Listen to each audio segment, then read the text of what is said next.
16 schools in Virginia are now under investigation for failing to give students their National Merit Scholarship Awards, which are a big deal. They can open a lot of doors academically and get you late at math camp. The Republican governor there called it a maniacal focus on equal outcomes for all students at all costs. You may not like him, but that accusation strikes a lot of people as true.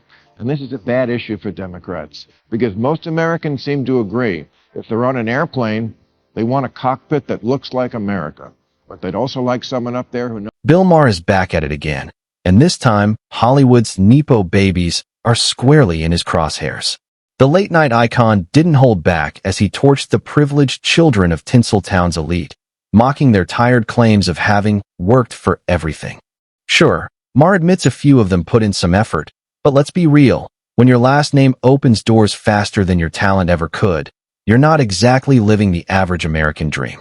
Hollywood's dynasty kids just got a brutal reality check, and Maher's the one teaching the lesson. Things are heating up, so buckle in. This roast is about to get smoky. People who've been telling me, Bill, you have to do something on Nepo babies. Shut up, I don't have to. But okay, here it is. And if you haven't heard the term yet, here's a brief montage of all the Nepo babies in the acting profession, beginning with Douglas Fairbanks Jr. That's right, their moms and dads were all stars too. It doesn't make them bad people or untalented. In fact, some Nepo babies did very well in their first big roles. But let's also admit that they weren't the only ones who could have done it. But when it's between a few good people and one of them is going to get you this kind of publicity, who do you think is going to get the part? So enjoy the good life, Nepos. Just don't say you didn't have a huge advantage. And honestly, I couldn't agree more. Hollywood's Nepo babies love to act like they've had it just as tough as everyone else. But let's get real.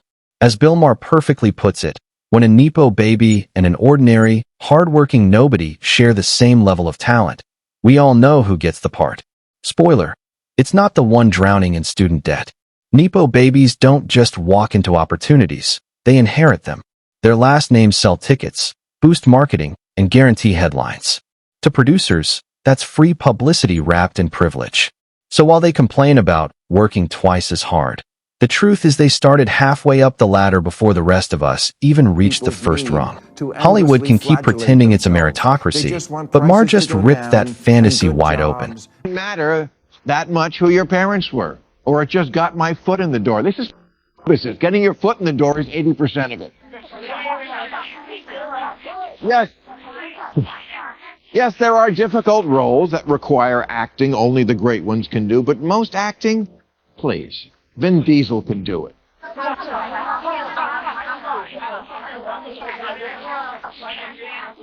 Bodybuilders can do it. Children can do it. Steven Seagal can do it. I did it. I never realized Maher had acted in a movie, but the man delivers his point with surgical precision. Most Nepo babies aren't bad actors. Some even have genuine talent. But let's be real. They're not in the same league as the true greats who fought their way up from nothing. Their skills might be solid, but without that famous last name stamped on their resume, would Hollywood even pick up the phone? Highly doubtful. If their parents were regular 9-to-5ers, most of these rising stars would still be serving coffee, not collecting awards. It's not that they don't put in effort. It's that the system is built to cushion their fall. Maher's point hits hard in a town built on illusion. And the biggest illusion of all is that fame is earned equally. Nepo babies didn't climb the ladder. They were born at the top. TV is acting like you didn't know that glass of wine was going to get thrown in your face. This is one reason why of the top-rated telecasts on television, sports last year accounted for 94 of the top 100, because it is the last refuge of meritocracy in America. Show business is full of Nepo babies. Politics is full of Nepo babies. Even modeling, which used to require the integrity to find a freakishly perfect 14-year-old in a small Slovenian village, has fallen to nepotism. Exactly. Hollywood doesn't have a monopoly on Nepo babies. Politics is packed with them, too.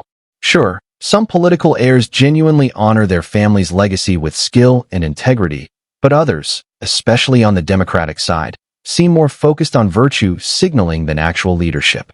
Take Gavin Newsom, for instance. He might not be a textbook Nepo baby, but let's not kid ourselves. His career wasn't built from scratch.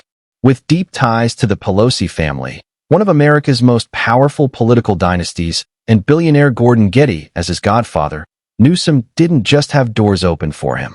They practically flew off the hinges. His smooth ascent through California politics was fueled by connections most Americans can't even imagine. Maher's jab hits even harder when you realize inherited privilege isn't just a Hollywood problem. Washington's been running the same show for decades. There are no Nepo babies. There are the sons and daughters of former players, but it's not why they play. Layla Ali didn't knock out 21 opponents by smacking them with her birth certificate.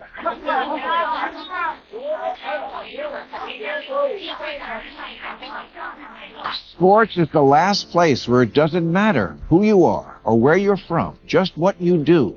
No one gets hired either because it would make the team look like America or because their rich white daddy pulled strings.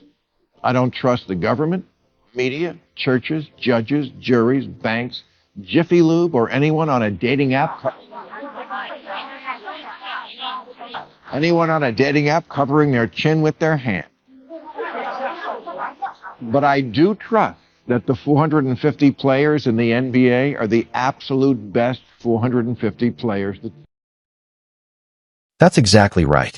Sports is one of the few arenas where nepotism simply can't survive. You either have the skill or you don't.